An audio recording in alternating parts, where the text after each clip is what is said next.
we're going to talk about building subliminal rapport and reading the seller like a book, right? Remember, we are in the business of people, right? This is a people business. Sellers are people and they have houses. So we have to get a seller to like and trust us. And we got to understand a personality type of a seller so we understand who we're talking to. Now, have you ever heard of the book, Men Are From Mars and Women Are For Venus, right? Now, there are certain things that men do and women do differently in how they communicate. So if my wife comes up and goes, "How do I look in those jeans?" Tell not the truth. No, tell the truth, right? So you want to make sure it's a loving and kind response in how you say how you look in those jeans. Anyways, so bad example, but the bottom line is that people are the exact same way. There are 4 personality types we're going to learn, and we're going to learn how to build subliminal rapport with people so they like and trust you, which is a key component of success when you're meeting people. All right, so let's get into the 4 personality types. 4 personality types. Now, it's interesting if you come to Extreme Freedom, which is our annual live event that we do, I bring up 4 or 5 analyticals in each different group. So let's see if this is you. So I just want you to follow me right here and think in your mind if this is you. Are you analytical? You love things in numbers. You love numbers. You love people that are prompt. You're logical. You have a long attention span. You're conservative. You're not that outgoing. You're more inward, so you're not that outgoing. You're rigid. You love facts. You're non-responsive and you're non-assertive. Meaning, assertive means if someone confronts you, you're not an assertive type of person.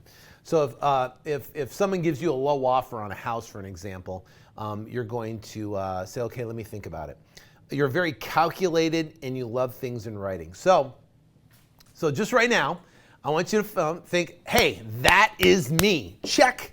I am that person." Right? You're an analytical person. You overanalyze things. You love things in numbers. You love the calculations and the numbers of how everything figures out a part of it.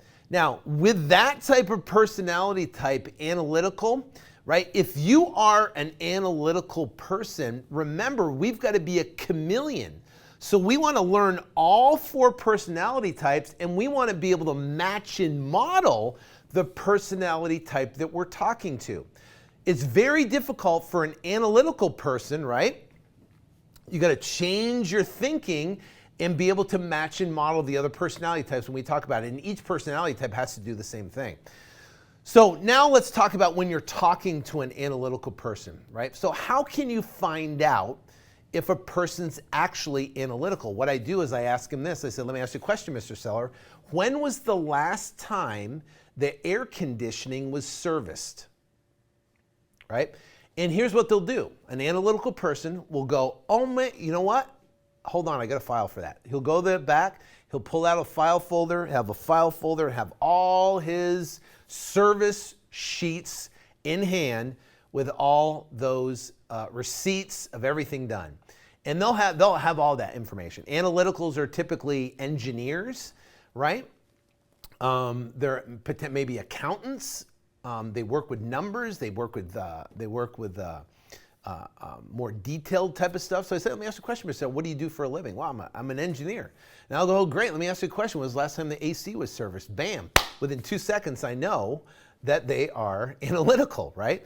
Now, if you talk to an analytical person, you show up late, which most people do, and you blow through the contract, which most people do. You don't answer questions, which most people do, and they're just really quick with people. Then guess what? You're going to lose 25% of the population. It's gonna matter in your conversion rate. So you're gonna wonder, "I went on these appointments, I tried to talk to these sellers, and I'm not getting contracts."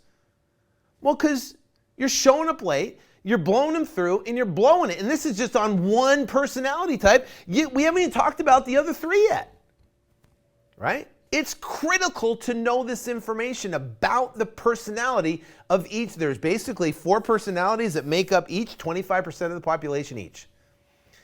And if think about it, if you blow it on this one, you blow it on 2 of them, you blow it on 3 of them, then you're blowing out 75% of the population because you're being you instead of being a chameleon, right? So the next one's social.